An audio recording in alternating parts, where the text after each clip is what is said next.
Bonsoir à tous. Je vous demanderai de bien vouloir éteindre vos téléphones portables avant de commencer la conférence pour ne pas gêner le bon déroulement de la conférence. Merci. Donc bonsoir et bienvenue à l'Université de tous les savoirs pour cette nouvelle conférence. Bonsoir également à tous ceux qui nous retrouvent en direct sur Internet via les sites de Canal U, du Monde.fr et d'Orientation.fr. Ce soir, nous recevons Philippe Grangier, qui est physicien, pour une conférence intitulée « La physique quantique ». Cette leçon s'inscrit dans la série des 26 conférences consacrées à la physique fondamentale d'une part, proposée en juin, et la physique et ses applications, proposée en juillet. Les différents modes de diffusion du TLS maintenant, donc tout d'abord par Internet. Pour ceci, je vous renvoie au petit programme qui est disponible à l'accueil de l'amphithéâtre, sur lequel vous verrez toutes les adresses où vous pouvez consulter les biographies et les résumés des conférenciers. Autre mode de diffusion, la radio, donc sur France Culture entre 6h et 7h du matin, dans le cadre de l'émission L'éloge du savoir. Les conférences actuelles seront probablement diffusées en septembre, mais nous n'avons pas encore les dates exactes. La télévision maintenant, le dimanche matin, donc tous les dimanches matins à partir de 5h30 du matin, sont diffusées toutes les conférences de l'UTLS, y compris les plus récentes, sur la chaîne France 5, dans une émission qui s'appelle Les Amphithéâtres de France 5. Vous pouvez également retrouver les cassettes vidéo et les DVD en vous adressant au SFRS Série MES. Aussi, pour ce qui est des éditions, donc toutes les conférences de l'UTLS ont été publiées à travers 6 grands ouvrages et 20 volumes poche aux éditions Odile Jacob. Les dernières parutions sont La guerre d'Algérie et Les nouvelles thérapies. Et une nouveauté qui est en fait les éditions en ligne, des textes qui n'ont pas fait encore l'objet d'une publication papier. Donc le premier ouvrage que vous pouvez retrouver concerne les particules élémentaires qui avait fait l'objet d'une série de conférences ici même en juin 2004. Un mot de remerciement enfin. L'Université de tous les savoirs donc, tient à remercier le ministère de l'Éducation nationale, de l'enseignement supérieur et de la recherche pour son soutien, tous nos partenaires médias et enfin l'Université Paris 5 qui permet de vous accueillir dans cet amphithéâtre Binet. Je passe maintenant à la présentation de notre conférencier de ce soir, donc Philippe Grangier, qui est né en 1957. Il est physicien et directeur de recherche au laboratoire Charles Fabry de l'Institut d'optique. En 1979, il est agrégé de physique. En 1982, il a une thèse de 3e cycle sur le test expérimental des inégalités de Bell. En 1986, une thèse d'État sur propriétés non classiques de la lumière et interférence à un seul photon. Depuis 1988, il est responsable du groupe optique quantique de l'Institut d'optique et depuis 1994, professeur chargé de cours à l'École polytechnique. Philippe Grangier oriente ses recherches vers l'optique quantique et l'étude des propriétés non classiques de la lumière. Il a également étudié avec d'autres groupes les effets solitons dans des lasers produisant des impulsions lumineuses ultra brèves. Ses recherches actuelles sont consacrées au traitement quantique de l'information. Les expériences en cours visent d'une part à mettre en œuvre de nouveaux protocoles de cryptographie quantique et d'autre part à manipuler des atomes individuels confinés dans des pièges optiques microscopiques pour effectuer des opérations élémentaires de logique quantique. En 2002, il reçoit la médaille d'argent du CNRS et il a écrit de nombreux articles dans des revues nationales et internationales, dont notamment Nature. Donc je lui cède la parole pour une 50aine de minutes, après quoi nous aurons un échange avec vous. Merci.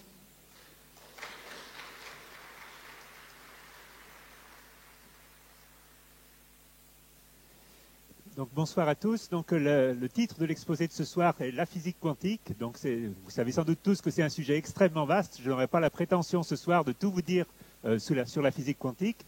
Je vais plutôt essayer de prendre quelques petits exemples pour vous illustrer quelques concepts de base et puis surtout, si vous voulez, l'excitation actuelle qui existe dans le domaine à cause de certains renouvellements du sujet qui sont apparus récemment. Alors, ce qui portera mes exemples, en fait, c'est le photon. Le photon, vous savez que c'est le Lichtquantum, le quantum de lumière qui a été introduit par Einstein en 1905 dans une série d'articles extrêmement célèbres et qui fête cette année son centenaire. Donc, je vous parlerai d'idées, mais aussi d'expériences qu'on a fait à l'Institut d'optique. J'ai travaillé au cours des années avec Alain Aspect, Jean-François Roch et puis beaucoup de gens qui sont dans nos groupes de recherche. Donc, je saisis l'occasion pour tous les remercier ici.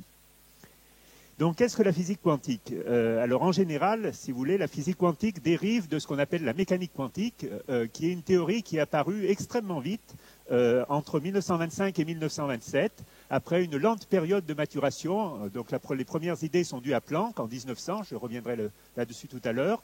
Il y a eu 25 années de maturation, et puis brutalement, la théorie est apparue, elle est sortie toute beauté de la cuisse de Jupiter.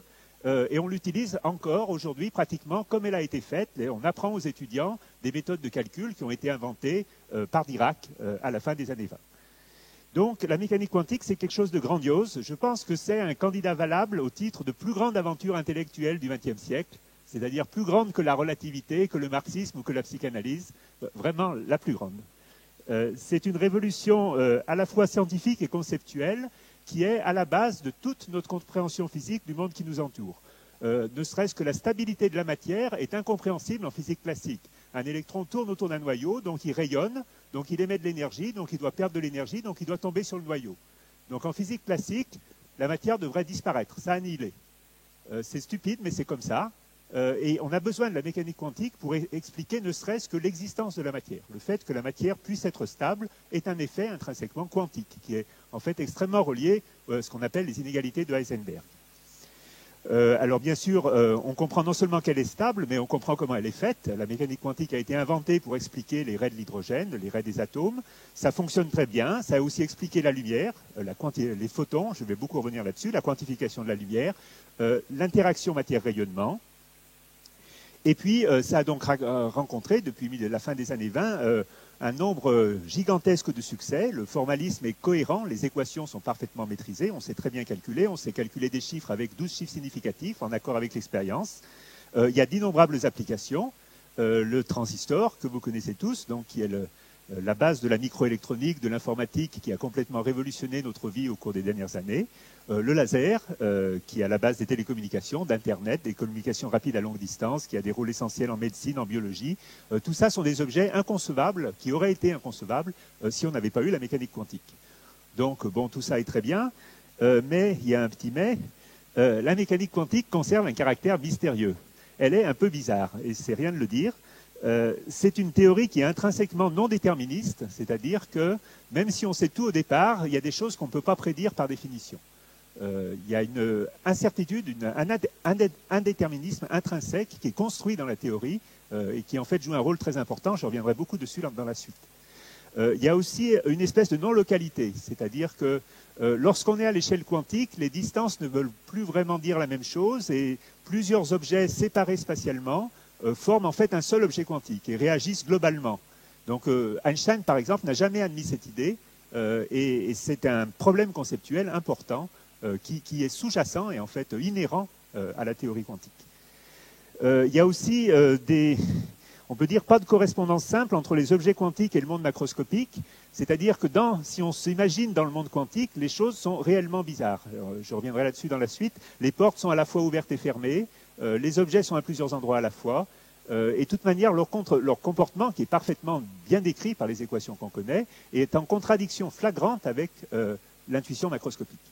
Donc il a fallu au cours des années se construire une espèce d'intuition qui permet d'oublier ou de glisser un peu sous le tapis tous ces petits mystères, mais on les garde quand même en tête, et donc utiliser la mécanique quantique. Alors depuis 20 ans, il s'est passé des choses qui ne s'étaient pas passées avant. C'est ce que Alain Aspect a appelé dans un livre qui est paru aux éditions Odile Jacob, la seconde révolution quantique. Donc ce qui s'est passé depuis une vingtaine d'années, c'est que on a maintenant accès directement au monde des atomes, en quelque sorte. Les inventeurs de la mécanique quantique l'ont inventé sur des ensembles statistiques, des grandes quantités d'atomes. Ils calculaient des valeurs moyennes. Ils savaient très bien faire ça. Mais, je reviendrai là-dessus dans la suite aussi, avoir manipulé un atome unique, c'était quelque chose de pratiquement inconcevable pour eux. Alors que maintenant, on sait le faire. Je vais vous le montrer, on sait le faire tous les jours dans le laboratoire. Et puis ces propriétés paradoxales, donc les superpositions linéaires, les portes ouvertes et fermées, la délocalisation quantique, c'est en fait en un certain sens des paradoxes, mais ce n'est pas vraiment des paradoxes parce qu'ils sont inhérents au formalisme quantique. Et je voudrais revenir aussi là-dessus dans la suite. Donc le but de cet exposé, c'est d'illustrer un petit peu cette seconde révolution quantique à partir d'un certain nombre d'exemples, que je ferai plus ou moins en détail suivant les circonstances, et qui feront beaucoup intervenir les fameux quanta de lumière introduit par Einstein en 1905. Donc de quoi je vais donc vous parler de tout ça. Tout d'abord un petit peu d'histoire, revenir un petit peu comment on est arrivé à cette idée de photon, parce qu'on y est arrivé en fait de manière assez chaotique, l'idée a été extrêmement difficile à digérer pour les physiciens. Et puis j'illustrerai donc des principes récents de ce qu'on peut faire à partir en mélangeant la manipulation d'objets quantiques individuels et la physique quantique, donc des choses qu'on appelle la cryptographie quantique, et puis la téléportation quantique. On verra ça tout à l'heure. Alors d'abord un peu d'histoire sur la lumière. Donc la lumière, c'est un mystère depuis l'origine des temps. Le monde a commencé par que la lumière soit, vous le savez. Et depuis les Égyptiens, depuis très longtemps, on se demande qu'est-ce que la lumière. Il y a une très belle image, donc une stèle égyptienne qui est au musée du Louvre, où on voit donc le dieu soleil qui inonde une princesse de ses rayons qui sont représentés par des fleurs de lys. C'est joli et poétique. Donc dans l'Antiquité, les gens avaient relativement en tête, voyaient la lumière comme en fait des flux de corpuscules. Peut-être pas des flux de fleurs de lys, mais une idée corpusculaire. Il y avait aussi une connaissance intuitive de l'optique qu'on voit sur l'image à droite. Là, ce qu'il faut remarquer, c'est que le monsieur, là, sur cette gravure du Moyen-Âge, a visiblement des besicles, ce qui prouve qu'au Moyen-Âge, on commençait à comprendre des choses à l'optique. Alors la science de l'optique a réellement commencé au XVIe, XVIIe siècle. Donc un grand nom, c'est Descartes, qui a inventé les lois de Descartes, que les Anglais, vous savez, n'appellent pas les lois de Descartes, mais les lois de Snell. Et donc il a inventé les lois de la réflexion, de la réfraction. Et pour lui, comme pour les gens dans l'Antiquité, la lumière était composée de particules. Alors la lumière ondulatoire a été introduite par Huygens en 1690. Donc il a eu l'idée que, par analogie un petit peu avec ce qui se passait à la surface de l'eau, que la lumière pourrait se propager comme des vagues dans un milieu. Alors quel milieu il ne savait pas, donc il l'a appelé éther. Et cette analogie s'est révélée constructive. On pouvait représenter la propagation de la lumière comme une succession de propagations d'ébranlements lumineux. Mais juste après est arrivé le grand Newton qui a dit que tout ça était tout faux. Donc c'est le Newton de la gravitation universelle qui, lui, croyait à nouveau que la lumière était des particules, donc a renvoyé Huygens à ses travaux et a tout expliqué avec des corpuscules. Ça a duré encore un siècle, et puis, nouvelle oscillation, au début du XIXe siècle, cette fois-ci, sont apparues cette fois-ci des méthodes de calcul et des expériences qui ont établi de manière extrêmement probante que la lumière était une onde. Donc il y a un Français très célèbre qui a associé à ces recherches, c'est Fresnel. Donc Fresnel a fait toute une série d'expériences et des calculs, dont il a convaincu toute l'Académie des sciences, qui ont prouvé prouvé aussi bien qu'on pouvait prouver à la fois théoriquement et expérimentalement à l'époque, que la lumière était bien une onde. Il a expliqué une multitude de phénomènes, petit à petit, au cours du XIXe siècle, tout le monde s'est peu à peu convaincu que la lumière était bien un phénomène ondulatoire. Donc ça a culminé, vous le savez peut-être, enfin je ne sais pas bien si vous le savez ou pas, mais je vous le dis, dans une série d'équations qui ont été établies par Maxwell à la fin du XIXe siècle. Donc c'est ce qu'on appelle les équations de Maxwell, qui ont l'immense mérite d'unifier l'électricité, le magnétisme, les phénomènes lumineux, les ondes radio, qu'on appelait ondes hertziennes. Hertz a montré qu'en fait les ondes radio étaient de même nature que la lumière. Qu'elles se propagent toutes avec une vitesse ou célérité de 300 000 km par seconde, qui d'ailleurs a été mesurée expérimentalement par Foucault-Fizeau à peu près à la même époque. Donc c'était un véritable triomphe. Les équations de Maxwell sont vraiment un monument de la physique et restent un monument de la physique. Et donc, quelqu'un de connu qui s'appelle Lord Kelvin, le Kelvin de la température, disait à la fin du XIXe siècle que la physique était finie, qu'on avait tout compris, que ça marchait tellement bien que ça ne pouvait pas être faux, et qu'il restait donc deux petits nuages dans le ciel bleu. Alors les deux petits nuages, j'en ai un petit peu parlé indirectement, c'est que les équations de Maxwell, c'est merveilleux, ça décrit une lumière ondulatoire, mais dans quoi se propage cette onde? Elle se propage dans un milieu qu'on appelle éther, qu'on appelait éther comme Huygens l'avait appelé éther. Mais cet éther avait des tas de propriétés bizarres, et puis des expériences montraient en plus que la Terre était immobile dans l'éther. C'était l'expérience de Michelson-Morley. C'était, disons, pas clair. Kelvin considérait ça comme un petit nuage. L'autre petit nuage, c'était ce qu'on appelait le problème de l'équipartition de l'énergie. Il y avait des lois de thermodynamique qui disaient qu'on doit attribuer kT sur 2 par degré de liberté à un système. Si on fait ça et qu'on chauffe un bout de ferraille, la quantité qu'il émet, qui est émise par un corps chauffé, est divergente, est infinie. Donc visiblement, il y avait aussi quelque chose qui n'allait pas du tout Les bases de la thermodynamique n'étaient pas stables, il y avait quelque chose qui clochait là. Donc, alors ces deux petits nuages n'étaient pas finalement des si petits nuages que ça, parce que le premier petit nuage, donc c'était le problème de l'éther. Vous savez qu'il a été résolu par Einstein en 1905 et qui a donné lieu à naissance à toute la relativité, donc à l'énergie nucléaire, à toutes ces choses-là. Le second petit nuage, l'équipartition, en fait, ce qu'il y avait caché derrière, c'était la mécanique quantique. Et donc, ça a directement conduit à la physique du XXe siècle. Donc, les deux personnes qui sont attaquées au petit nuage, enfin, sont d'abord Max Planck en 1900, qui a dit qui essayait de comprendre le fameux problème. Je chauffe un truc, je calcule son énergie, cette énergie est infinie, il y a visiblement quelque chose qui ne va pas. Donc, il fallait trouver quelque chose. Il a trouvé quelque chose et il a fait un espèce de petit calcul un peu compliqué et pas très clair, qui disait que tout se passait bien, mais à condition qu'il faille mettre quelque part des grains d'énergie. Donc, il granularisait l'énergie. Si l'énergie de quelque chose qui oscille, par exemple, ne varie pas continuellement, mais varie par saut, bien tout se passe bien, dans le sens où l'énergie du corps chauffé n'est plus infinie. On sait la calculer, et en plus, le calcul est en parfait accord avec l'expérience. Donc, c'était un espèce de miracle qu'il ne comprenait pas vraiment, mais il n'était pas très content de ces hypothèses, mais clairement, elles marchaient. Donc Einstein a repris ça en 1905 et il l'a poussé encore plus loin en disant les petits grains, c'est carrément des petits grains lumineux. Donc c'est le fameux célèbre papier sur l'interprétation heuristique des phénomènes électromagnétiques où il a dit qu'il nous fallait des petits grains de lumière pour que l'hypothèse de Planck soit admissible et que par ailleurs, il l'a dit aussi, il y avait visiblement une très très grosse incompatibilité entre cette hypothèse de Planck et les équations de Maxwell qui étaient ce qu'on connaissait le mieux à l'époque. Donc, il appelait pas ça photon, il appelait ça Licht-Quantum, quantum de lumière. Le nom de photon est apparu un peu plus tard, mais de toute façon, l'idée n'est pas passée du tout. Les gens n'en ont pas voulu, ils ont trouvé que c'était pas bien. Alors, pourquoi c'était pas bien ? Parce que les équations de Maxwell, c'était trop bien. Les équations de Maxwell étaient ondulatoires. Il nous fallait garder des ondes, on ne pouvait pas glisser comme ça, cacher des corpuscules dans des ondes, alors qu'en fait, les deux concepts sont antinomiques.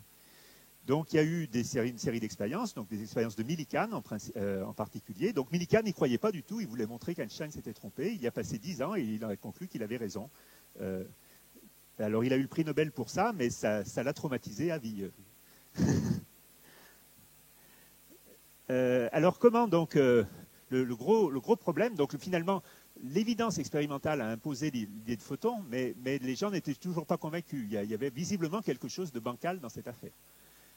Là, on était donc début des années 20, hein, donc pas loin de fin des années 20, mais pas encore là. Donc, une idée fondamentale qui est apparue, donc ce qu'on voyait, c'est qu'on avait des ondes qui commençaient de temps en temps à ressembler à des corpuscules.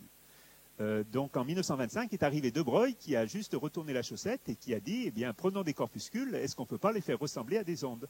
Donc, il a proposé qu'on associe une onde à un corpuscule. Et ça, quand Einstein a vu ça, il a sauté dessus, il a dit c'est génial. Et très rapidement, il y a eu des expériences qui ont montré qu'on pouvait faire des effets de diffraction avec des électrons, c'était l'expérience Davison et Germer. Donc, en fait, tout avait une nature bizarre et un peu duale, et était tantôt onde, tantôt corpuscule, ou ni l'un ni l'autre, ou les deux à la fois. On ne savait vraiment pas. Donc, c'est à la fois rassurant, à la fois inquiétant. En tout cas, ce qui était clair, c'est qu'en 1925, tout le monde était dans la panade et plus personne n'y comprenait rien. Alors, en fait, je vous dis, ce qui s'est passé à la fin des années 20, 25-27, c'est que la théorie est apparue, les équations sont apparues, et il n'y avait plus qu'à s'en servir, et tout devenait absolument limpide. On ne comprenait pas bien mieux qu'avant ce que c'était qu'un photon, mais en tout cas, on savait calculer toutes ses propriétés, et toutes ces propriétés étaient en accord avec l'expérience. Donc, c'est comme ça que ça s'est fait. Mais par contre, il y a beaucoup d'idées qui sont apparues donc, dans la mécanique, qui étaient portées, inhérentes à la mécanique quantique, pour essayer de faire coexister les ondes et les corpuscules, qui étaient vraiment dures à avaler. Et donc, un exemple simple pourrait dire, prenons une source et émettons des photons un par un. Et on pourrait dire, si j'ai un seul atome, je lui fais émettre des photons un par un, je vais avoir des photons un par un. Mais même les pères fondateurs de la mécanique quantique pensaient que c'était impossible. Donc il y a une citation de Schrödinger en 1952 qui dit « Nous ne faisons jamais d'expérience avec un seul électron, un seul atome, une seule molécule. On peut faire des expériences de pensée, Mais en fait, quand on travaille, quand on fait des vraies expériences, c'est toujours sur des myriades d'atomes, de photons, etc. Donc, dès qu'on essaye de raisonner sur un seul, il se passe des choses absolument horribles, des conséquences ridicules. Il y a des choses comme des sauts quantiques, des discontinuités, des choses complètement imprédictibles. Et donc, ils ne pensaient simplement pas que c'était possible. Et ça, c'était il n'y a pas si longtemps, c'était en 1952. Ce qui prouve que ces idées, même pour Schrödinger, étaient réellement révolutionnaires. Donc, c'est ce que je vous ai dit tout au début. Ce qui s'est passé depuis une vingtaine d'années, c'est qu'en fait, cette chose qui semblait si invraisemblable à Schrödinger, elle se fait partout, dans tous les labos de physique, dans le monde entier. Tout le monde prend des atomes et des photons un par un. Donc, si on veut schématiser, l'expérience qui aurait définitivement traumatisé Schrödinger, c'est celle-là. J'ai un pistolet, et chaque fois que j'appuie sur le déclencheur, j'émets un photon et un seul. C'est un pistolet à photons. Alors, est-ce que ce truc-là est concevable? Ben oui, en fait, il est même très simple à faire. Je vais vous montrer comment on fait. Mais il implique qu'on arrive à travailler directement à l'échelle atomique. Alors, comment faire pour avoir un photon? Si on prend une source lumineuse, comme ces projecteurs qui m'aveuglent, ils émettent à peu près 10 puissance 20, 10 puissance 21 photons par seconde. Ça en fait beaucoup. Alors, on peut se mettre dans le noir, il n'y a plus que quelques photons, mais il y a un photon de temps en temps. Il n'y a pas un photon quand on veut. Donc, comment faire pour avoir un seul photon à la fois? Donc, on peut dire, raisonnons naïvement, si je veux un seul photon à la fois, je peux essayer de prendre un seul atome à la fois. Donc, je peux imaginer une expérience où j'aurai un seul atome, celui qui est là sous mon microscope, ici, et puis on envoie une impulsion laser, une impulsion intense, un espèce de flash. On a appris un peu de mécanique quantique, on sait quand on éclaire un laser, un atome, on l'excite, il passe dans un niveau excité, ça Schrödinger nous l'a appris, il a calculé les niveaux de l'hydrogène, et si on a un seul atome dans un état excité, par simple conservation de l'énergie, il va émettre un seul grain d'énergie, h nu, qui est égal dont l'énergie est égale à la différence des énergies des deux niveaux.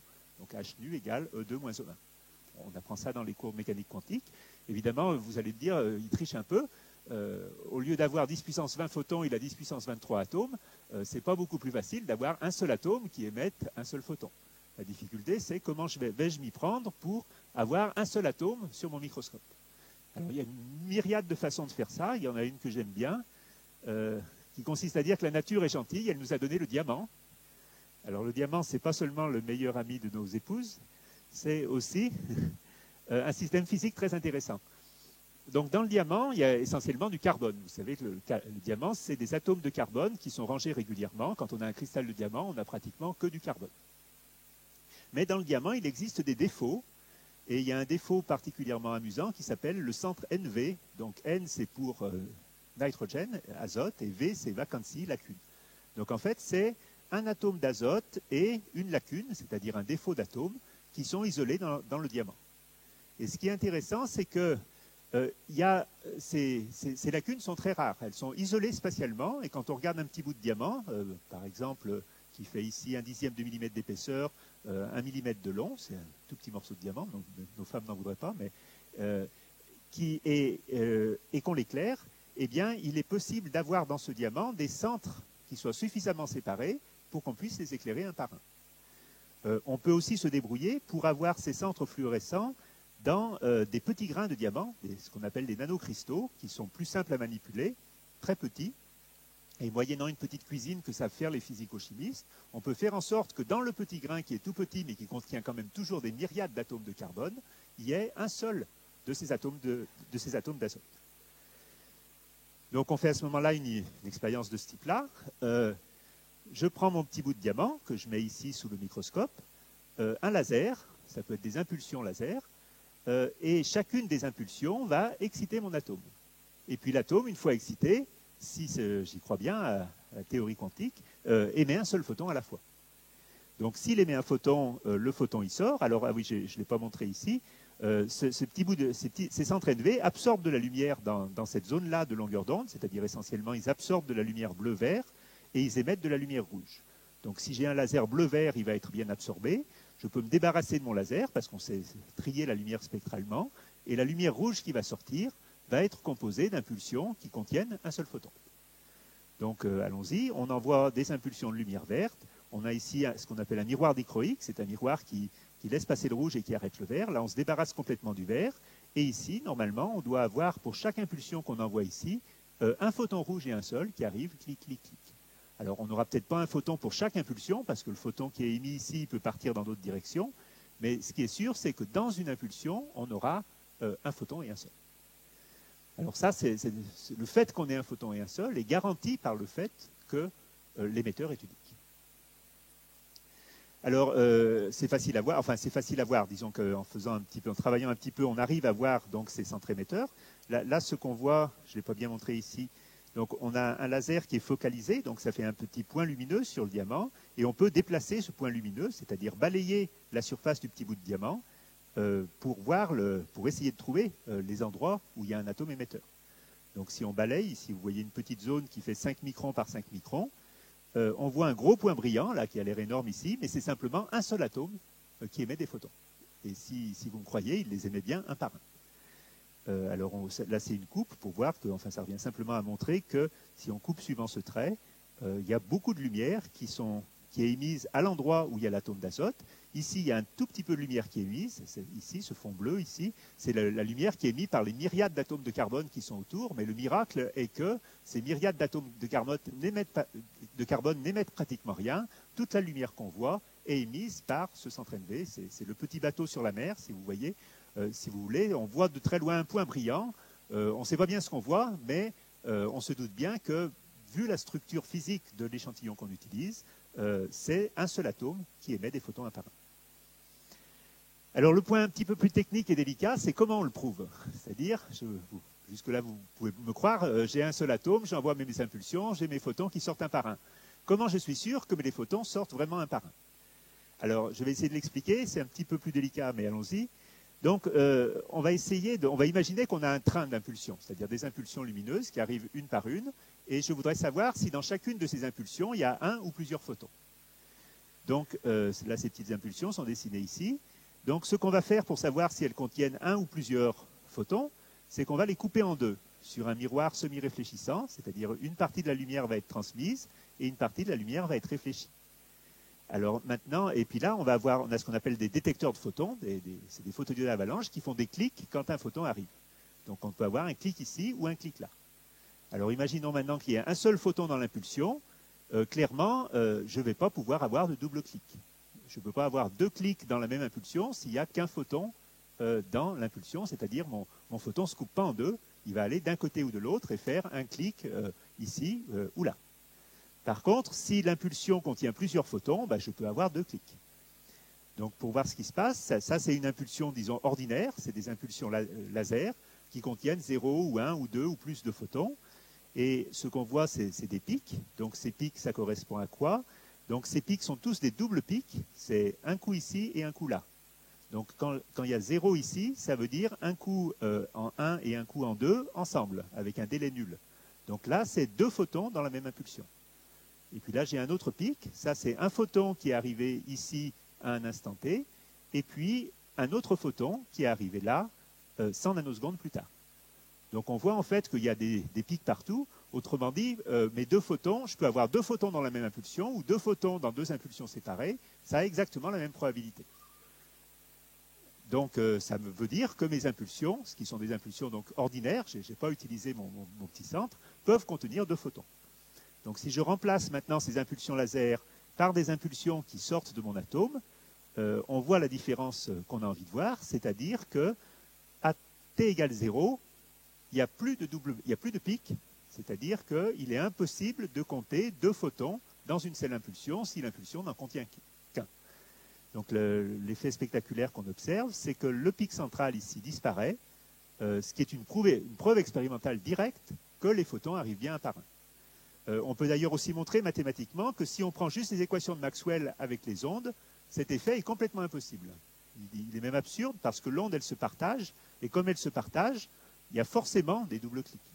S'il n'y a pas de double clic, ça veut dire que l'énergie est allée complètement d'un côté ou complètement de l'autre, mais ça, c'est incompatible avec la notion d'une onde qui se partage. C'est par contre parfaitement compatible avec une idée de corpuscule.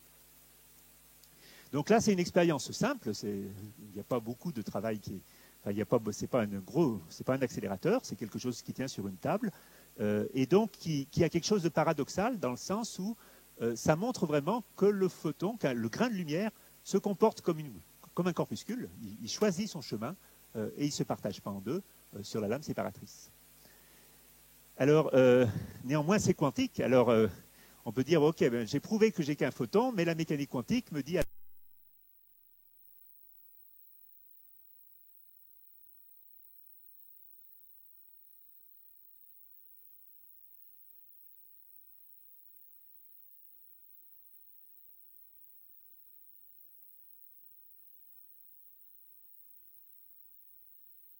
Fresnel, donc c'est deux prismes qui en fait partagent le faisceau en deux morceaux. Il y en a un morceau ici qui... Les deux morceaux vont vers deux photodiodes à avalanche qui enregistrent les clics. Et puis on envoie deux impulsions. Donc c'est exactement le même raisonnement que tout à l'heure. Si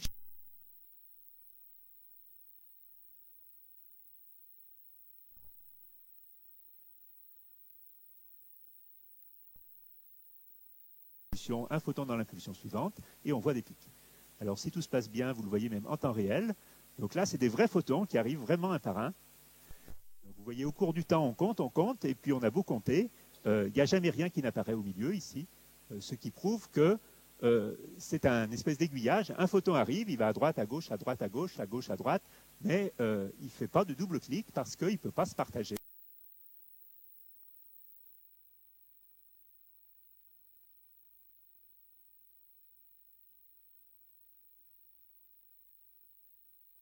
Traumatiser les gens dans les années 20, et on pourrait se dire, ben maintenant on va venir voir ici, parce que ici, là j'ai mes clics séparés parce que les faisceaux sont séparés, mais ici j'ai toujours qu'un photon, mais les faisceaux se recouvrent. Et si les faisceaux se recouvrent, je devrais avoir des interférences. Donc on peut imaginer l'expérience suivante. J'approche un détecteur, qui cette fois-ci est une caméra ici, et je regarde à cet endroit-là, j'ai toujours mes photons qui arrivent un par un, et j'ai dit qu'ils allaient d'un côté ou de l'autre. Donc on peut s'attendre à avoir la même chose, tantôt l'un, tantôt l'autre. Donc on lance une accumulation. Donc là, c'est un détecteur qui fait des images. Donc on voit des petits points qui arrivent. Et puis on attend, on attend. Donc ce qu'on voit en bas, c'est en fait, on somme les petits points colonne par colonne. Et on voit qu'en attendant suffisamment longtemps, les petits points s'arrangent régulièrement sur des franges d'interférence. Donc ça, c'est des vraies franges d'interférence à un photon. Je vous ai embobiné parce que je vous ai dit, le photon, il choisit son côté, il va de l'un côté ou de l'autre. Mais là, non, il ne choisit plus rien du tout parce que c'est un phénomène d'interférence. Donc si c'est un phénomène d'interférence, ça veut forcément dire qu'il y a deux amplitudes qui interfèrent et qui sont passées des deux côtés à la fois. Donc là, normalement, on est embrouillé parce qu'on ne sait plus qu'est notre photon. Dans cette expérience, il se comporte comme se comporterait une onde. Dans l'autre expérience, visiblement, il se comporte d'une façon qui est incompatible, mathématiquement incompatible avec un comportement ondulatoire. Alors, qu'est-ce que le photon? Le photon, c'est en fait ni une onde ni un corpuscule. C'est un objet quantique. Tout ça est parfaitement bien décrit par la théorie quantique, mais montre que le photon a des propriétés qui sont à prendre avec précaution et que il faut se garder des effets des raisonnements trop naïfs. La description, dire que le photon est une onde ou un corpuscule, conduit forcément à une contradiction, dans le sens où si on dit que c'est une onde, on fait l'autre expérience et on dit, vous voyez bien que c'est faux. Si on dit que c'est un corpuscule, on fait l'autre expérience, on dit que vous voyez bien que c'est faux aussi. Et la seule façon de s'en sortir, c'est comme ça qu'on s'en est sorti, c'est finalement d'utiliser la théorie quantique. Donc tout ça est bien connu, direz-vous. Alors, continuons dans les nouveautés. Donc on a changé de siècle depuis toutes ces histoires. On est passé au 21e. Et il y a un nouveau point de vue, en fait, qui est apparu à la fin du XXe siècle, donc début du XXIe, c'est maintenant, qui serait de dire, est-ce qu'on ne pourrait pas utiliser le photon en particulier et toutes ses propriétés bizarres en général pour faire des choses intéressantes, amusantes et peut-être même utiles.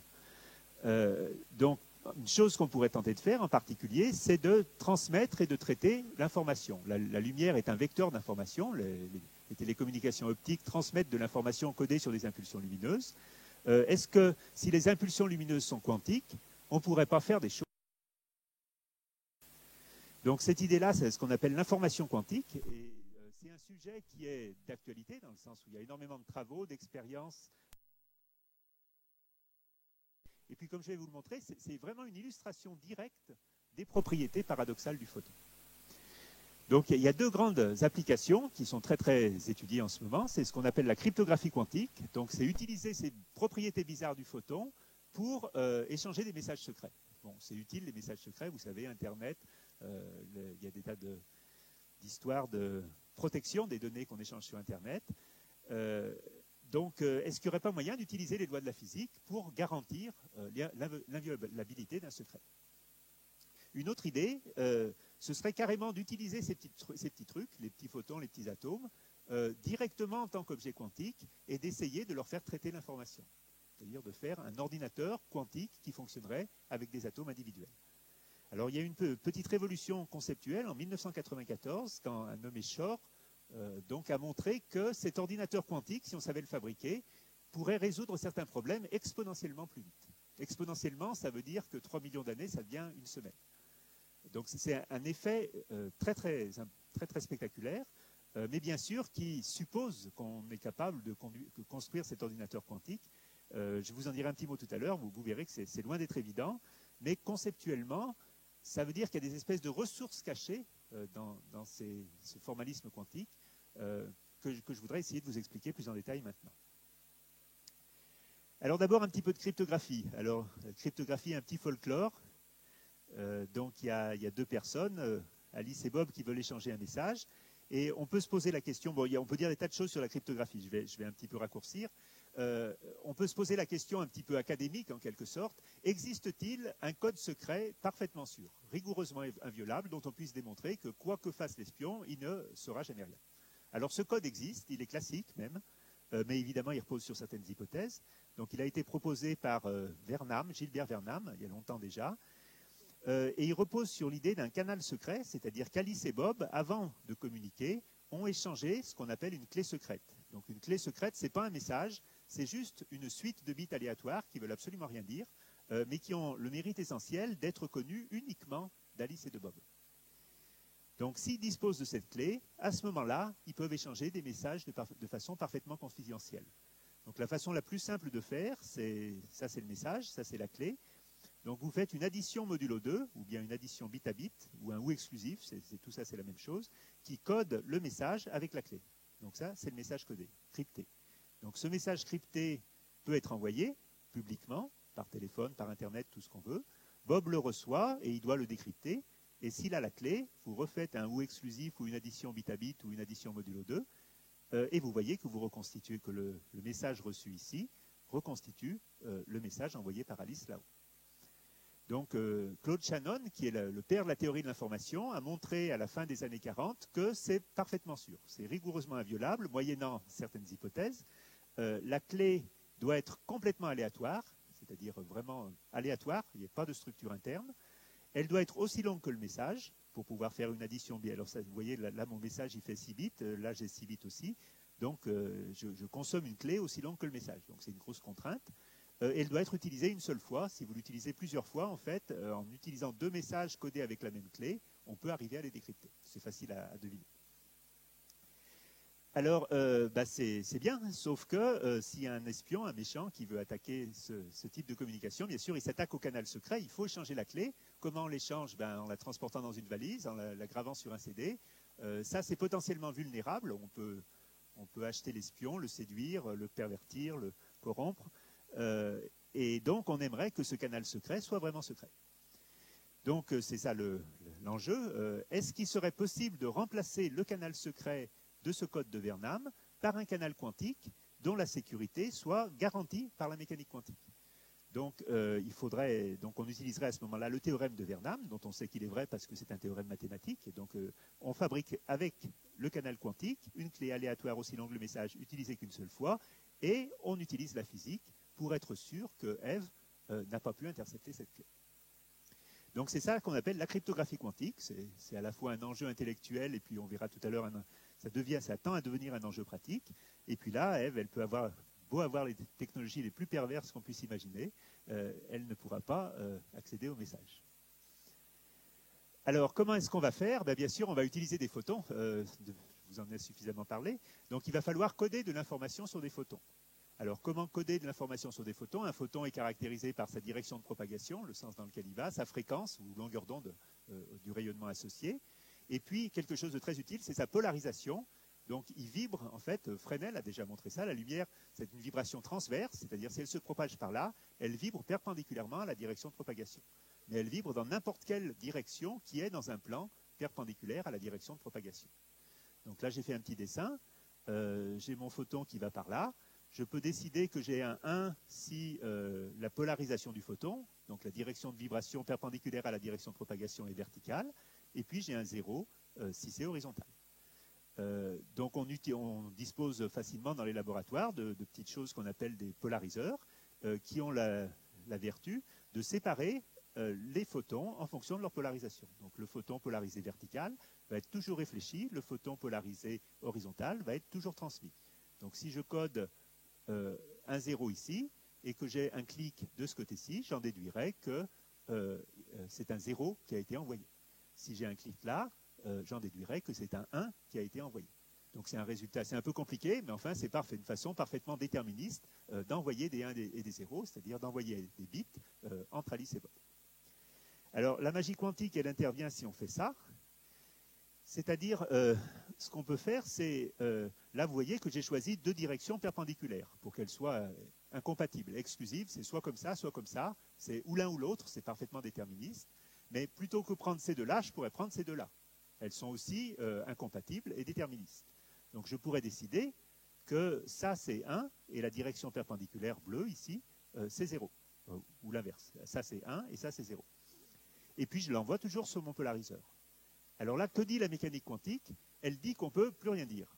C'est-à-dire que le photon qui arrive polarisé à 45 degrés ici peut être transmis ou réfléchi avec des probabilités identiques et il est impossible de prédire le résultat. Alors c'est impossible et vraiment impossible, dans le sens où Dieu lui-même ne peut pas savoir. Si on savait, tout le formalisme quantique s'écroulerait.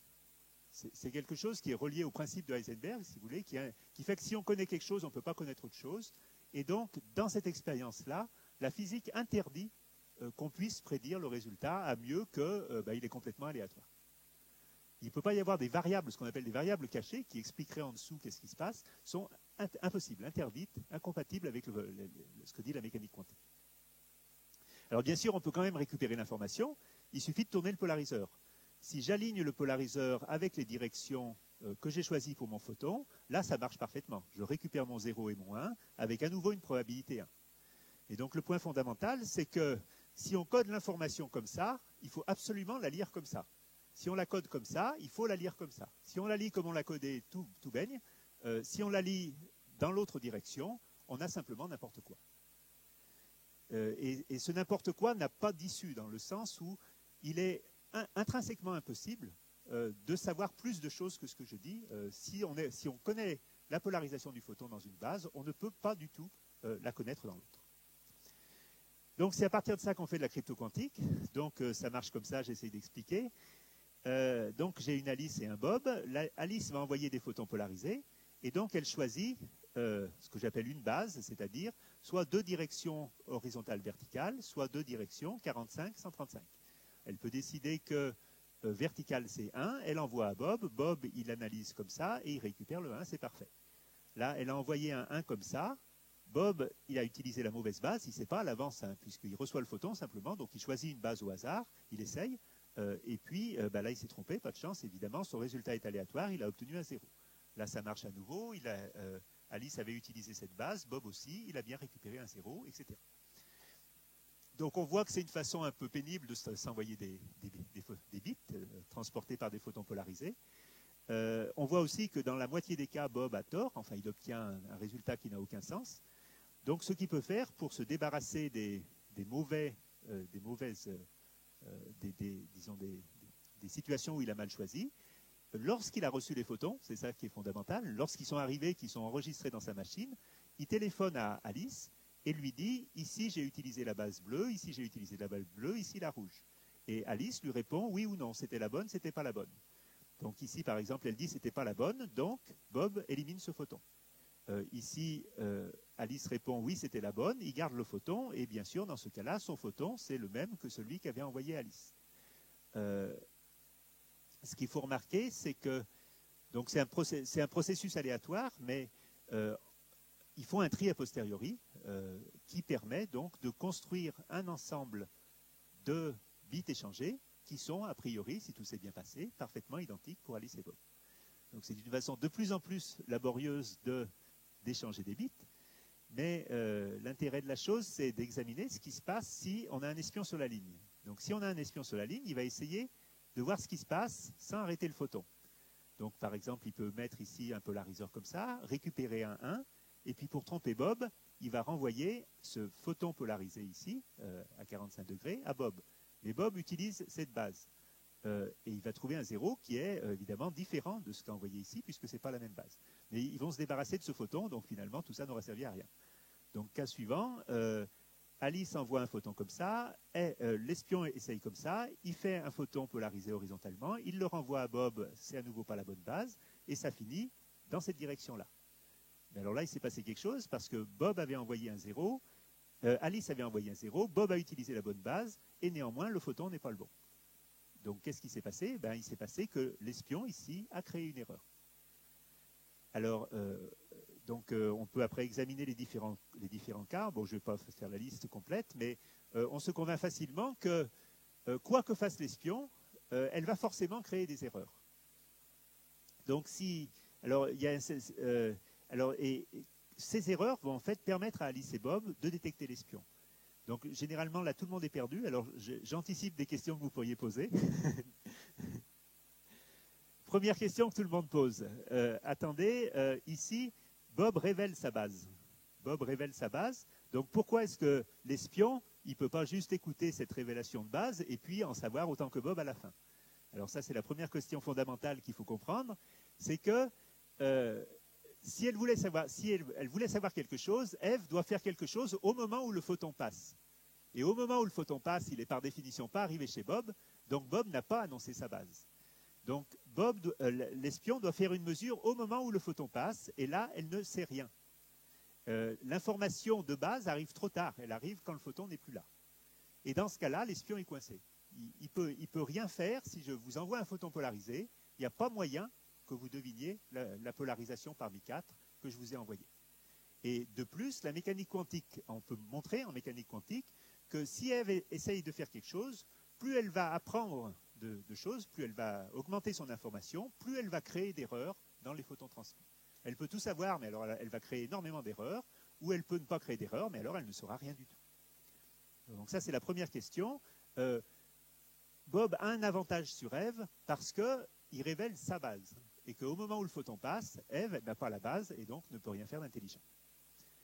Alors, bien sûr, tout repose sur une évaluation des erreurs. Donc, comment Alice et Bob évaluent-ils leurs erreurs? Donc, ils échangent beaucoup de photons. Après, il faut évaluer les erreurs. Donc, qu'est-ce que ça veut dire? Ça veut dire qu'ils vont faire une espèce de sondage sur les données qu'ils ont reçues.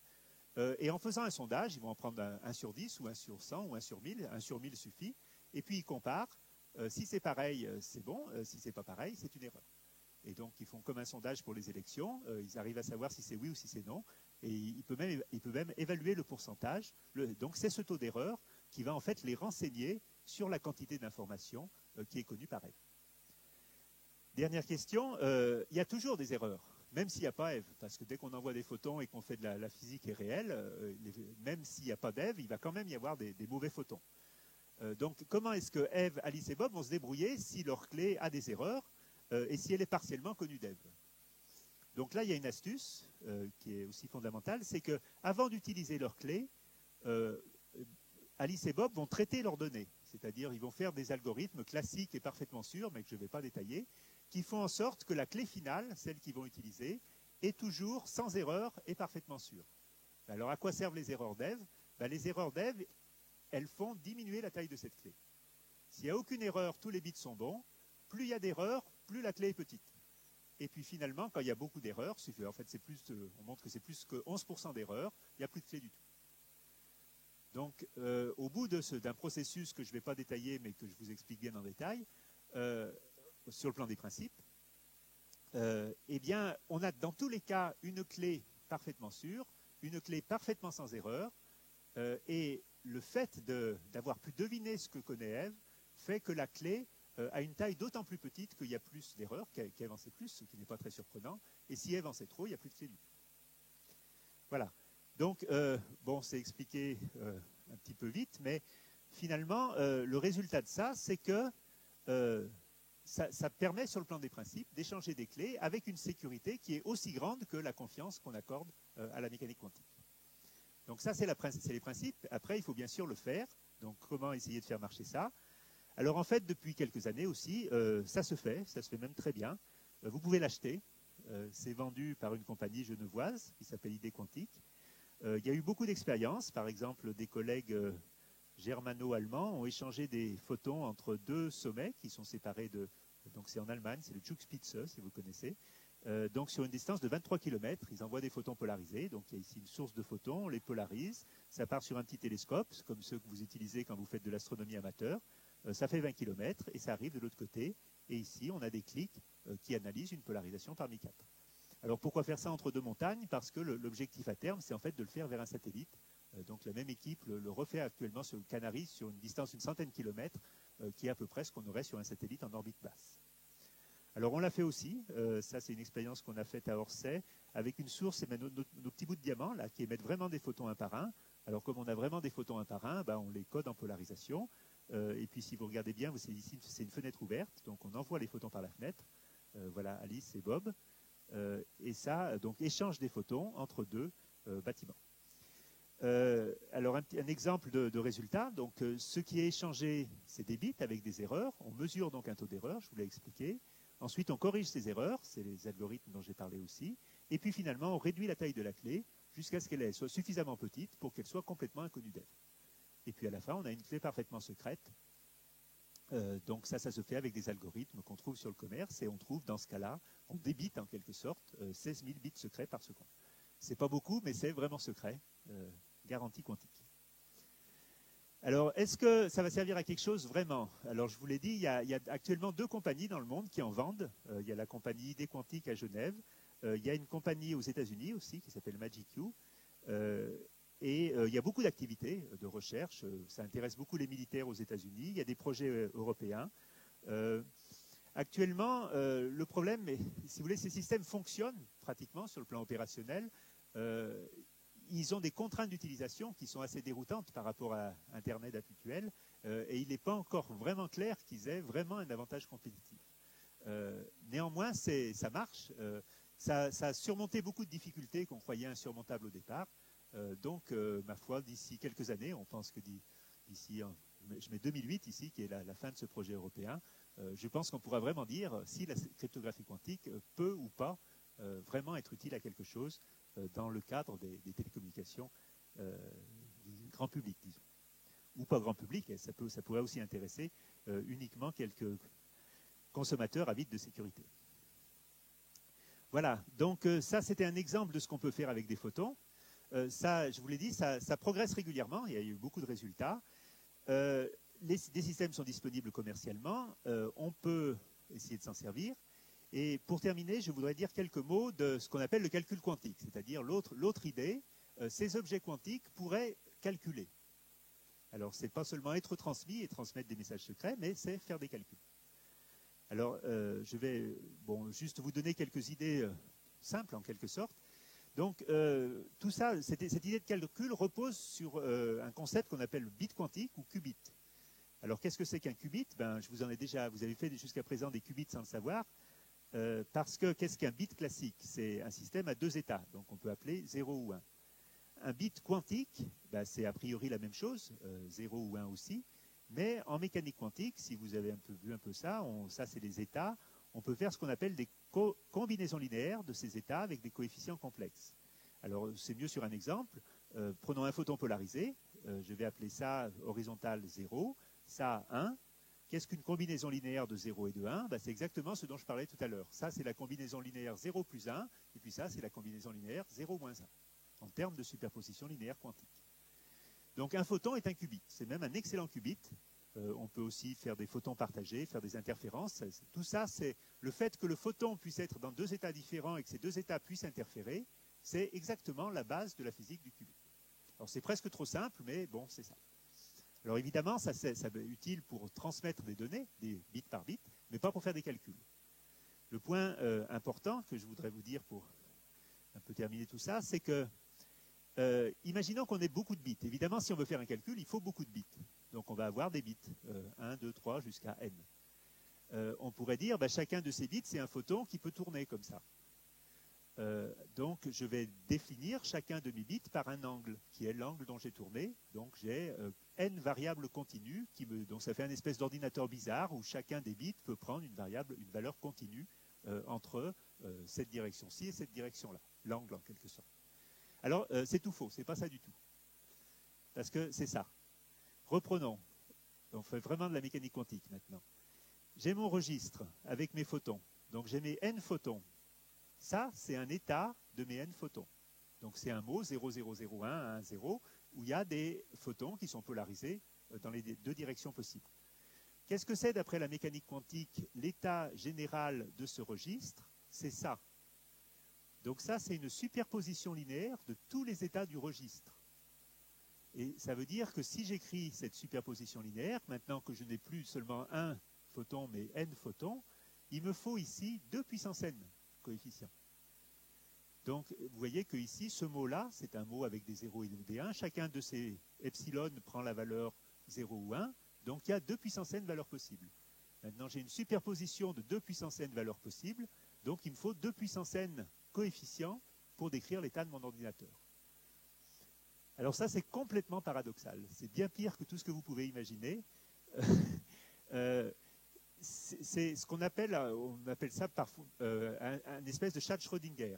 Si vous avez beaucoup de qubits, vous les mettez tous vers le haut ou tous vers le bas, et que vous faites la superposition linéaire tous vers le haut ou tous vers le bas, et que vous dites que tous vers le haut, c'est vivant par exemple, et tous vers le bas, c'est mort, mon ordinateur, il est à la fois mort et vivant. Et tous ces états sont comme ça. C'est même encore pire, si vous regardez un seul qubit, vous ne pouvez absolument plus rien dire sur son état. Parce que tout ce qui est défini, c'est l'état global, l'état de l'ensemble de tous ces qubits. L'état d'un seul n'a plus aucune signification. Sur tous les qubits à la fois.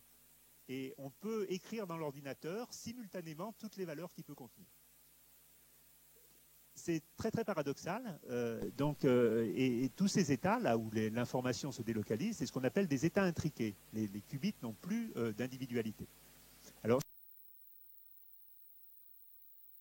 la réponse est oui. Il y a une expérience qu'on a fait en 1982 où on en a produit 2. C'est un début, c'est mieux qu'un.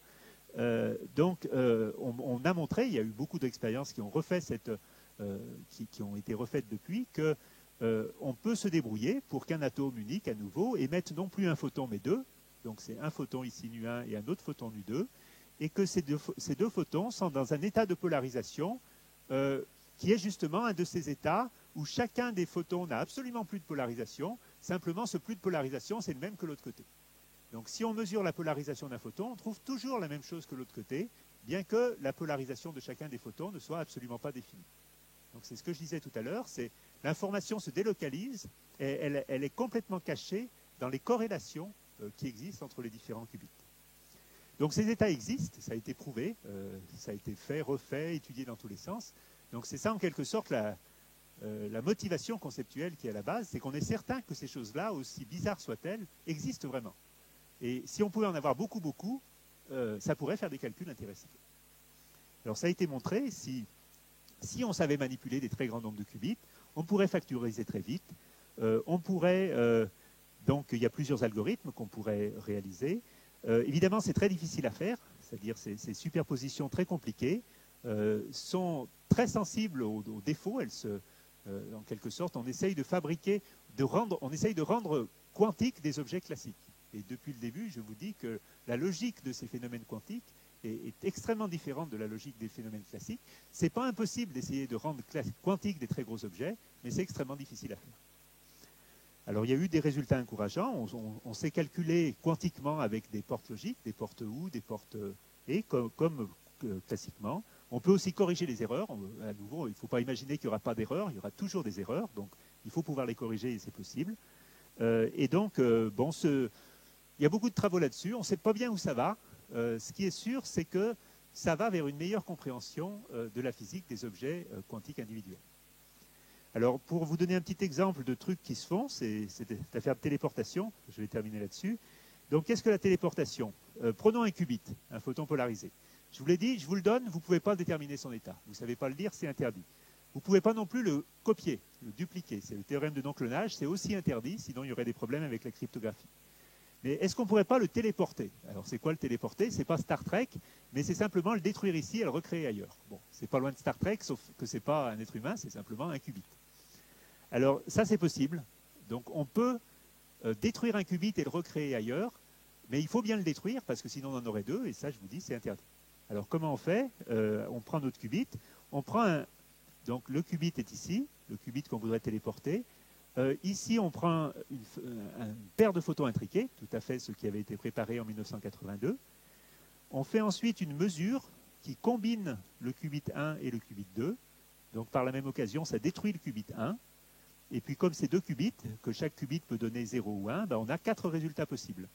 Donc on lit ces résultats, et moyennant ces résultats, on fait tourner le dernier qubit, dans une direction parmi 4.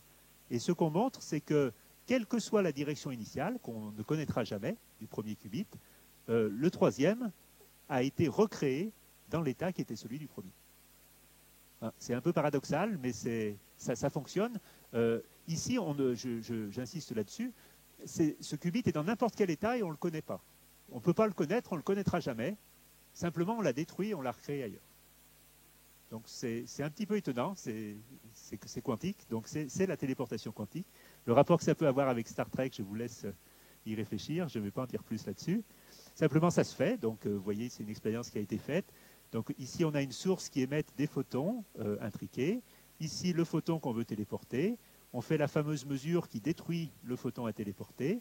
On récupère 2 bits d'information. On agit sur le troisième photon et on montre, en faisant beaucoup d'essais, que quel que soit l'état de ce premier photon, ben, on le retrouve ici à la fin. Donc la téléportation quantique fonctionne. Alors à quoi ça sert? Ben, si on savait faire ça, on pourrait faire en plus de la cryptographie quantique à très grande distance. La téléportation, c'est en fait le répéteur qui conserve la sécurité quantique quand on veut transmettre des bits à très grande distance. Voilà, bon, ben, je vais arrêter là, je crois que ça suffit. Donc, ce que je voudrais vous dire, c'est que pour terminer, c'est que donc il y a eu beaucoup de progrès depuis une dizaine d'années dans la direction de la manipulation de systèmes quantiques individuels. On sait faire de la cryptographie quantique. Le calcul quantique n'est pas interdit par la physique, personne ne le pense, mais c'est terriblement difficile à faire. Et en tout cas, ça a stimulé beaucoup d'idées qui combinent ces deux éléments qui font, d'après Alain Aspect, la seconde révolution quantique. Le fait qu'on arrive à manipuler les atomes individuels et le fait que c'est une espèce de terrain de jeu idéal où toutes les bizarreries quantiques se manifestent, sont à portée de la main. Et donc, ça a entraîné une bien meilleure compréhension de ces principes. Et donc, je vous l'ai expliqué en détail, quelques pas dans la direction de la possibilité de les utiliser en pratique. Voilà, je vous remercie de votre attention.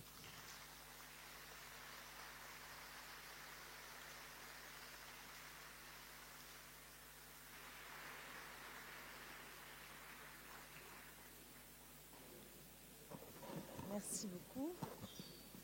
Alors, une question? Oui.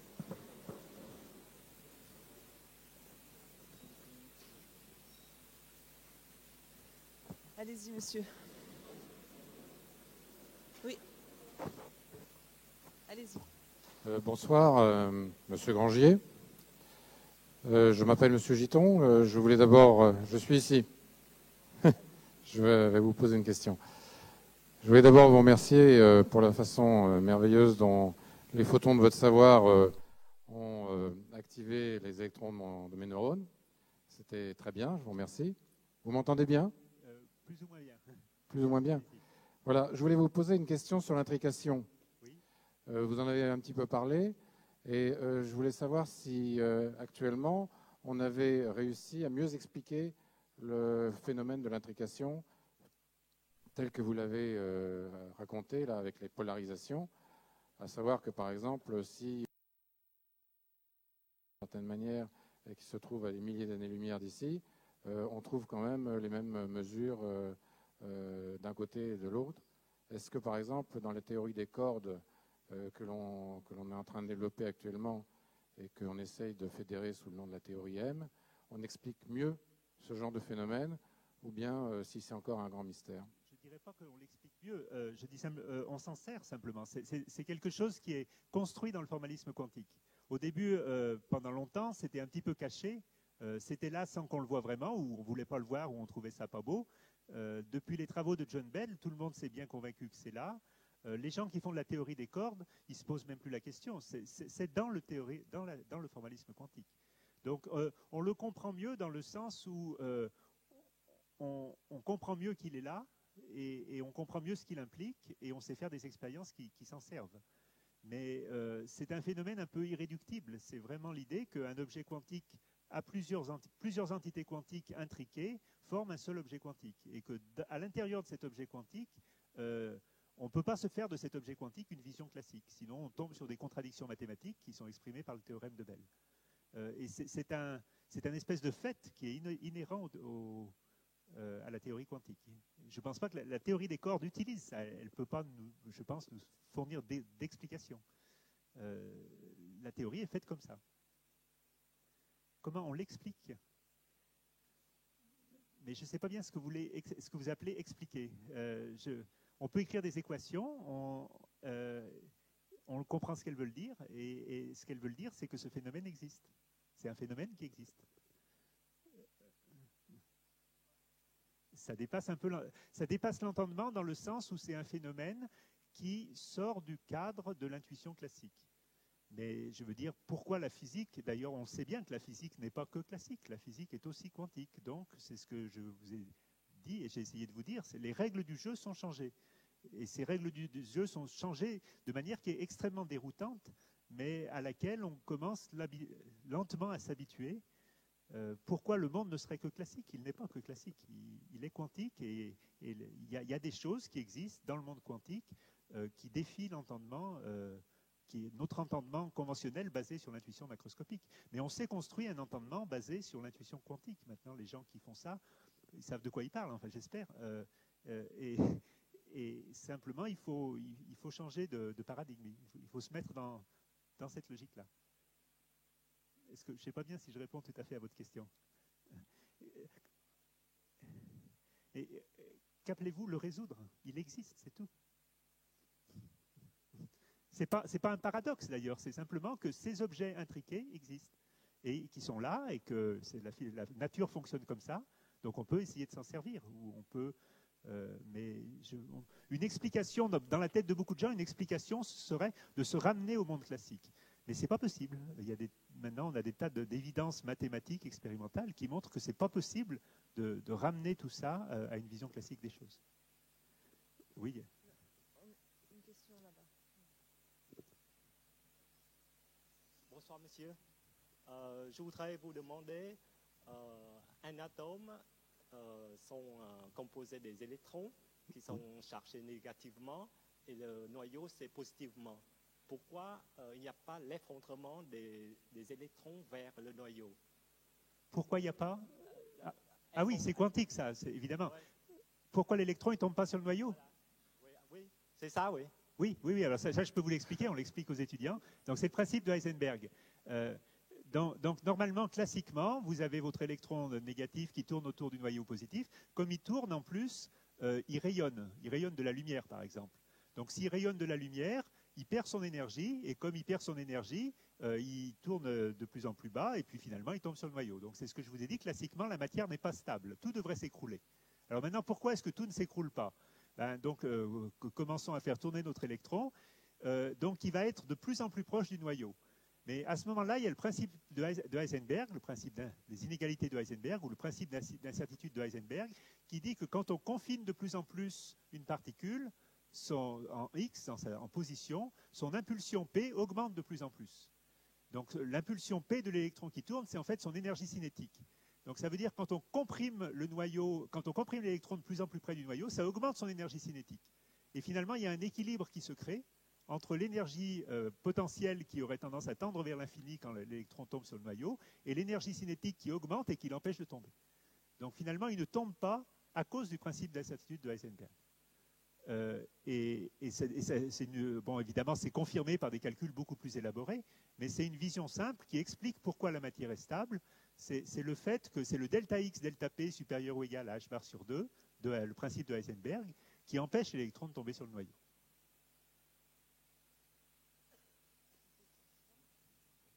Je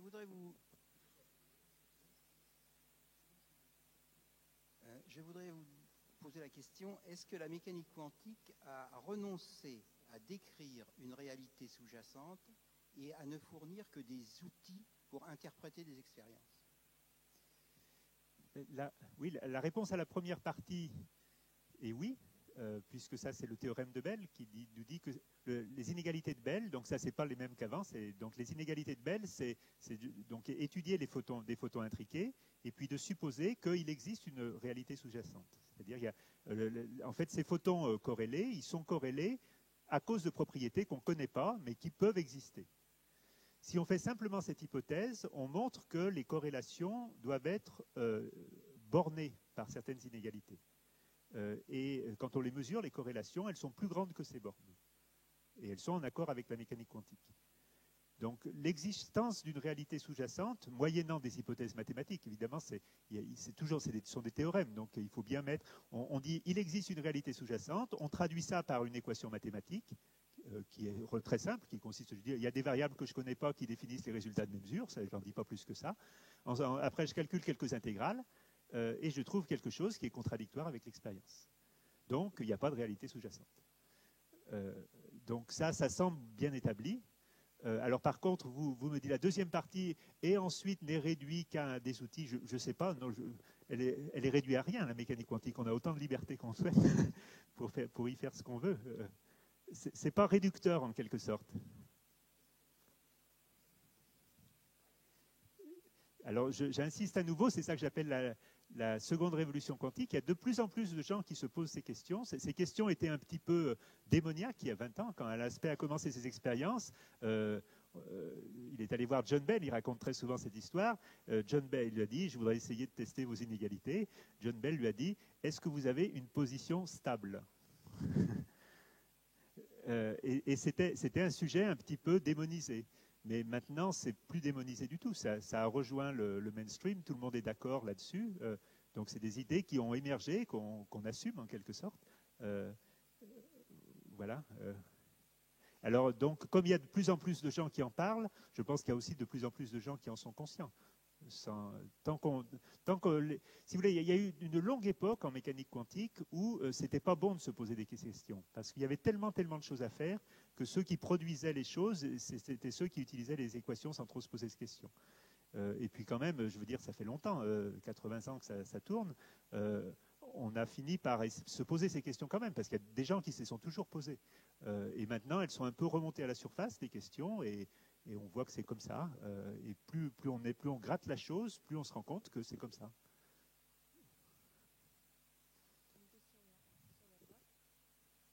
Oui, bonjour monsieur.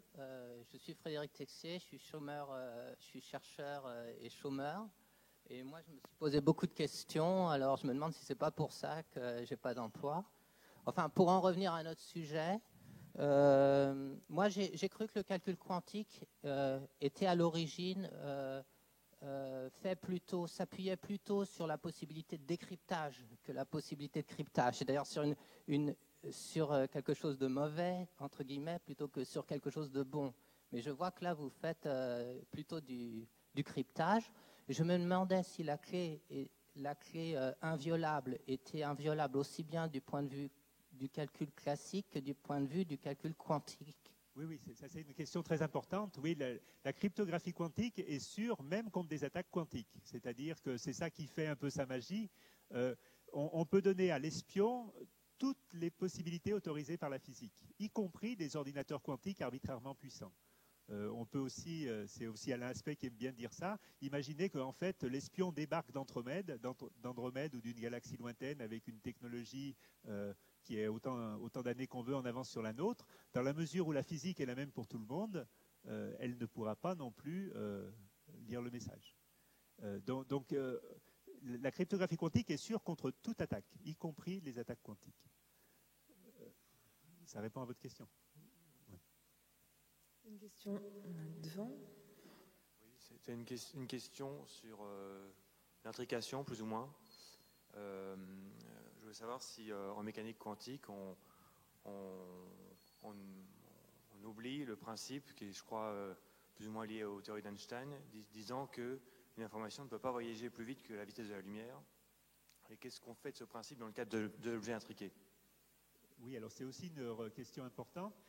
Donc, ce qu'on démontre, ça se démontre exactement, c'est que en utilisant de l'intrication, il est impossible d'envoyer de l'information plus vite que la lumière. Donc c'est subtil, mais c'est comme ça. Donc, bien que tout se passe comme si des entités éloignées s'influençaient à distance, ces influences, si on peut les appeler influences, d'ailleurs, parce que moi, j'aime pas les appeler influences, ne permettent absolument pas de transmettre des messages secrets. La démonstration est un petit peu technique. Il y avait John Bell donnait une image, il disait, en fait, ok, vous transmettez quelque chose de plus vite que la lumière, mais ce quelque chose est codé, et c'est codé avec un code parfaitement aléatoire qui change à chaque coup.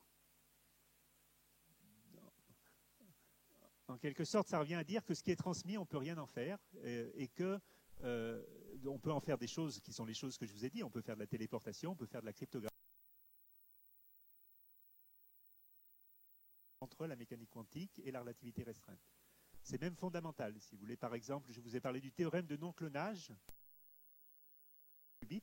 Ce qu'on montre, c'est que si on pouvait dupliquer un qubit, alors on pourrait transmettre de l'information plus vite que la lumière. Et donc on mettrait en contradiction la mécanique quantique et la relativité restreinte, c'est-à-dire la physique tient essentiellement sur ces deux piliers. Si on fait écrouler l'un, c'est une catastrophe. Donc il est absolument essentiel qu'ils restent compatibles.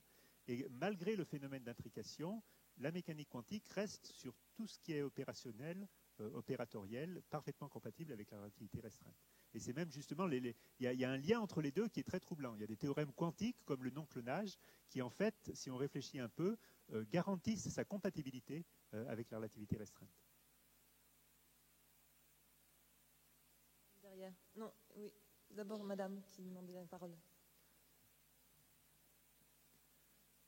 Excusez-moi, j'arrive un peu tard. Le débat a commencé déjà depuis un petit moment, mais il me semble important, puisque nous sommes dans les premiers jours de cette belle réunion, de préciser qu'en fait, depuis que le monde est monde, on cherche des modes de description de l'univers. Et finalement, vous nous en présentez une. Lorsque vous dites le principe d'incertitude d'Heisenberg permet à l'électron de ne pas tomber sur l'atome, sur le noyau, je préférerais en fait le raisonnement inverse. Il ne tombe pas sur le noyau, et quand on regarde, on s'aperçoit qu'Heisenberg a trouvé un élément de réponse. Je ne sais pas ce qui sera découvert dans 300, dans 500 ans. Lorsque Copernic a donné sa description de l'univers, les tenants de Ptolémée ont été traumatisés. De la même manière, nous, avec la mécanique quantique, nous sommes là en train de regarder un mode de description de l'univers. Combien de temps cette théorie durera-t-elle? Je l'espère longtemps, parce qu'elle est très belle. Quelques siècles. Surtout, je crois qu'il ne faut pas s'affoler et se dire que c'est un mode de description de l'univers. Et lorsqu'on le transmet, en particulier aux élèves ou aux gens à l'extérieur qui n'ont pas forcément de connaissances en physique, c'est très important, je crois, de bien s'enraciner dans cette pensée. Merci. Oui, je suis bien sûr d'accord avec vous. Je suis un petit peu catégorique, mais disons, l'exemple de Lord Kelvin est là tous les jours pour nous, qui disait donc à la fin du XIXe siècle que la physique était terminée.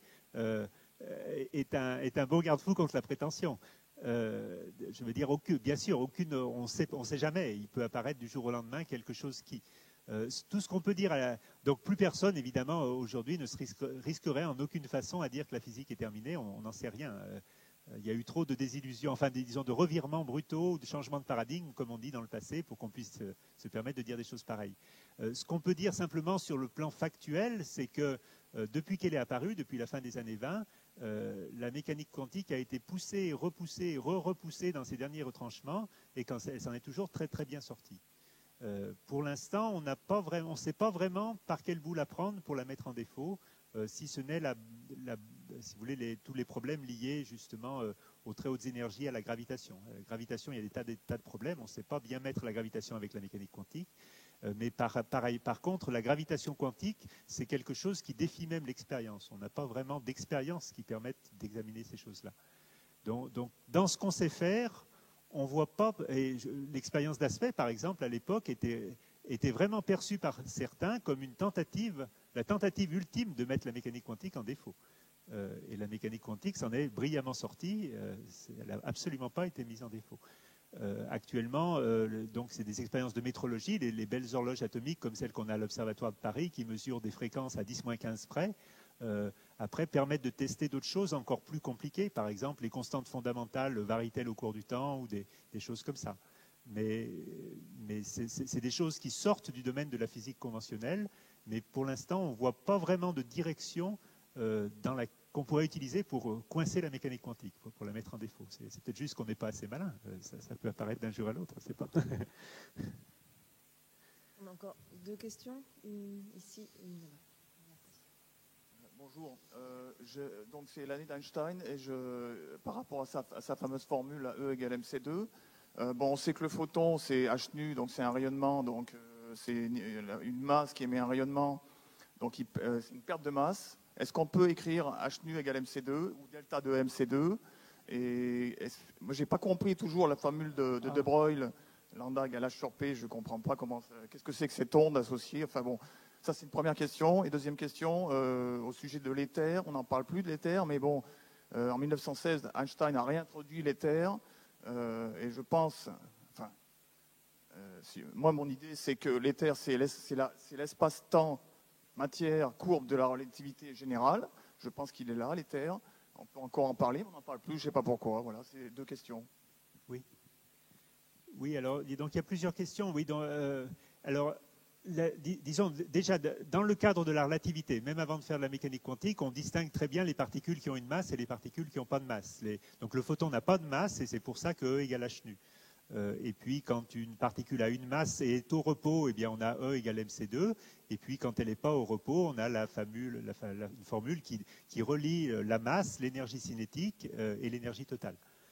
Donc tout ça, c'est simplement des formules relativistes. Alors, De Broglie, justement, alors il y a eu toute une histoire là-dessus. De Broglie, quand il a inventé sa formule, lambda égale h sur p, il a dit il y a une onde et après il a cherché l'équation d'onde. Et il a cherché une équation relativiste. Et il a complètement échoué. Et Schrödinger a commencé pareil, à chercher une équation relativiste. Et puis un beau jour, il a dit, après en avoir beaucoup bavé, il a dit il y en a marre, on arrête, je vais faire une équation pas relativiste. Et là, paf, il a sorti le spectre de l'hydrogène en 2 jours. Donc l'équation de Schrödinger n'est pas relativiste. Donc le lambda égale h sur p de De Broglie n'est pas relativiste. Mais ça, c'était Schrödinger en 1925-27. Maintenant, on sait faire des théories quantiques relativistes qui marchent très bien. Donc d'abord, il y a eu Dirac, il y a l'équation de Dirac qui est une équation relativiste. L'équivalent relativiste de l'équation de Schrödinger pour l'électron s'appelle l'équation de Dirac. Donc c'est connu depuis longtemps. Et puis bien sûr, maintenant on fait de la théorie quantique des champs, c'est-à-dire qu'en fait, quand on commence à avoir des particules relativistes, il faut prendre en compte le fait que ces particules peuvent être sans arrêt créées ou détruites. Donc c'est ce qu'on appelle les théories des champs. Donc on a des opérateurs qui créent ou qui détruisent des particules. C'est toujours très très quantique, c'est directement dérivé des équations, des idées de Dirac à la fin des années 20, mais après il y a quand même eu 80 ans de recherche avec Feynman, toutes les théories d'interaction, en fait, d'unification des interactions faibles, des interactions fortes, l'acrobodynamique quantique. Donc tout ça, c'est des théories des champs relativistes qui fonctionnent bien, mais qui sont dans le cadre conceptuel de la théorie quantique. C'est simplement techniquement plus élaboré et ça prend en compte complètement la relativité. Oui, alors l'éther. L'éther, donc en relativité restreinte, il n'y a plus besoin d'éther. Maintenant, après, il y a tous les problèmes actuels là, dont vous avez peut-être entendu parler, qui tournent autour de la constante cosmologique, de la quintessence, de l'énergie noire, de toutes ces choses. Là, je dois dire que je ne suis vraiment pas compétent. Est-ce que ça revient à remettre de l'éther ou pas? J'en sais trop rien. Il faudrait que vous appeliez un spécialiste de cosmologie pour vous faire une conférence.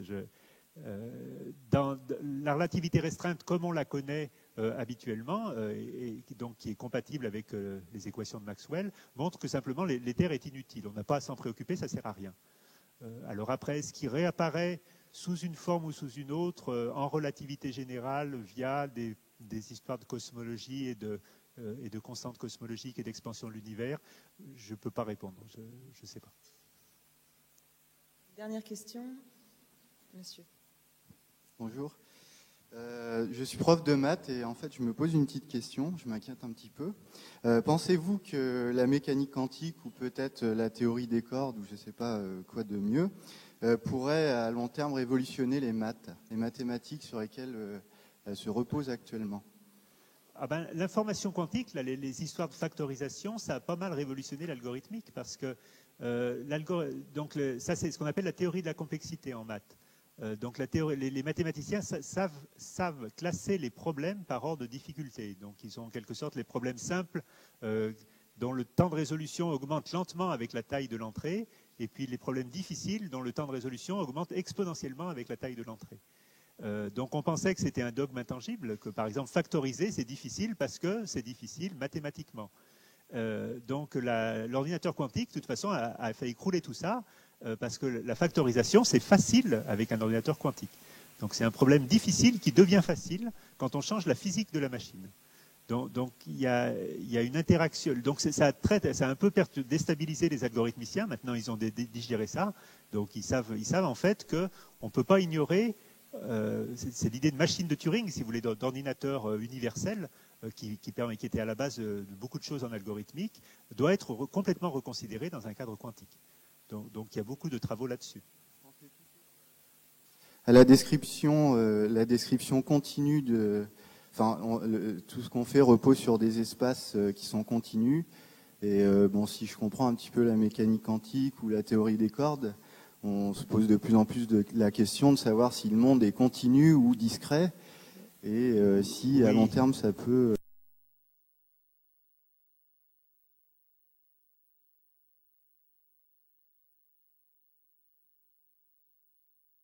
Quel est le lien entre la non-commutation, la discrétisation? Bon, c'est des problèmes compliqués. C'est des mathématiciens qui savent y répondre, en fait. Moi je ne sais pas. Philippe Grangier, merci beaucoup.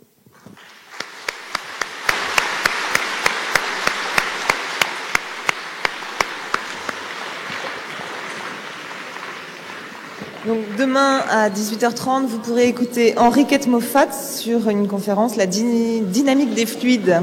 Merci. Si vous avez des questions encore, merci de les poser à l'extérieur de l'amphi. Merci beaucoup.